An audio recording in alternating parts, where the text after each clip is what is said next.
Bonjour les amis, donc nettoyage intégral aujourd'hui, donc nettoyage des grilles, des plateaux, nettoyage des plateaux, des grilles, des perchoirs, désinfecter les abreuvoirs et puis séparation des mâles. Donc voilà, les mâles ils sont séparés dans leur compartiment. À partir de maintenant, j'isole les mâles et puis les femelles, elles restent toujours en volière.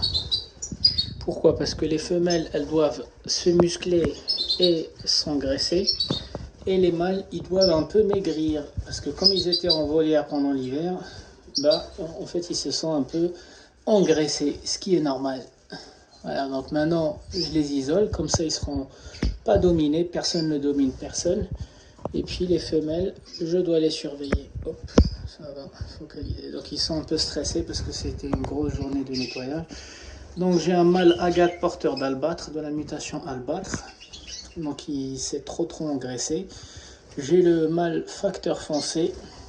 J'ai un mâle aurora, donc porteur d'agate ou de pastel, un des deux. Et puis j'ai un porteur d'aurora, porteur de agate ou de pastel aussi. Donc ils sont frères et sœurs. J'ai gardé les deux plus gros mâles de la saison. Okay. Et donc les femelles, elles sont ici. Donc c'est que des femelles aurora. Donc cette année, je ne vais travailler qu'avec des femelles aurora. Hop, qu'on retrouve ici. Et aussi d'autres femelles de sécurité ici. Et puis les canaris. Donc les canaris, toujours fidèles. Je les prépare comme les chardonnerets. Voilà. Donc les amis, c'était juste un petit partage de mon activité d'aujourd'hui. Donc début janvier, je sépare les mâles. Et donc du coup les mâles, ils auront toujours un godet d'alpiste. Ils auront leur grite. Je ne mets plus de couvre-perchoir les amis. Parce que l'oiseau il peut s'ennuyer, il pourra que grignoter le couvre-perchoir. Et puis je maîtrise dans ces batteries-là, je vais maîtriser la quantité de mélange à leur donner. Donc je peux leur donner des graines de santé. Mais par contre, pour les mâles, pendant les 2 mois à venir, pas de pâté et je ne leur donne pas les quantités de mélange que je leur donnais avant. Sachant que c'est déjà l'hiver, il fait froid, mais par contre ils vont compenser avec l'alpiste et le C15. Alors que les femelles, je ne change rien, donc la pâté 2 fois par semaine.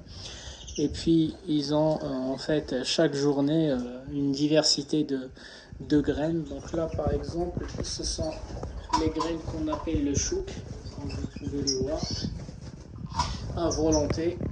Mais pour les mâles, c'est de l'alpiste.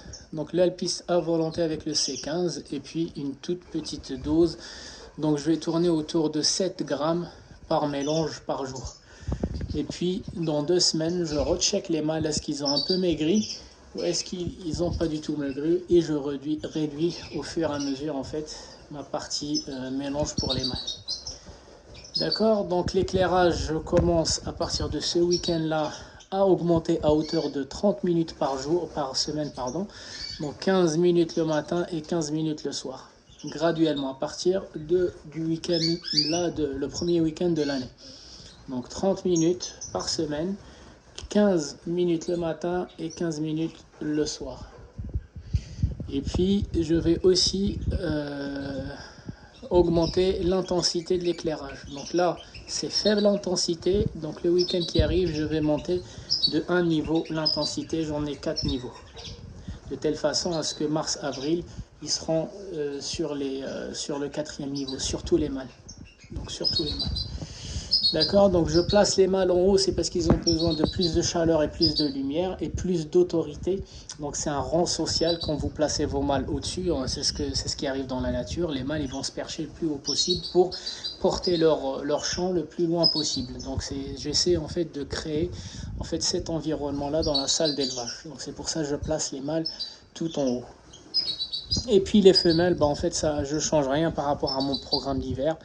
Voilà, je les laisse. Et puis je vais travailler qu'avec 4 mâles, vous avez compris. Et j'ai gardé 2 fois plus de femelles, donc j'ai 8 femelles. Mais je sélectionnerai les femelles après la formation des couples. Une fois que mes couples sont vraiment formés, je pourrai en fait me débarrasser des 4 femelles restantes en trop. Mais tant que je n'ai aucune garantie que mes femelles, elles seront prêtes et elles vont démarrer en fait leur nid, bah, je garde toujours mes femelles de sécurité et c'est ce que j'ai toujours conseillé les amis. Les amis, c'était Canari du 28, je vous souhaite un bon visionnage et je vous dis à la prochaine.